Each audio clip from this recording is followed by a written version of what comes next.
এটা লালু খরগোশ। সে খুব দ্রুত দৌড়াতে পারে। লালু সবসময় গর্ব করে বলে, আমার সাথে কেউ পারবে না দৌড়াতে।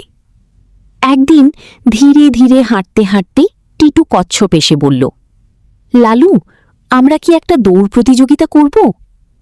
লালু হেসে বলল, তুমি আমার সাথে? ঠিক আছে, চল। দৌড় শুরু হলো। লালু খুব দ্রুত দৌড়ে অনেক দূরে চলে গেল। পিছনে তাকিয়ে সে দেখল টিটু অনেক পিছনে। লালু ভাবল, এই ধীর কচ্ছপ আসতেই পারবে না, একটু ঘুমাই। লালু গাছের নিচে শুয়ে ঘুমিয়ে পড়ল। কিন্তু টিটু থামেনি। সে ধীরে ধীরে সামনে এগোতে লাগল।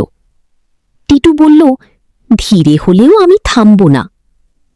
ধীরে ধীরে টিটু লালুকে পেরিয়ে সামনে চলে গেল।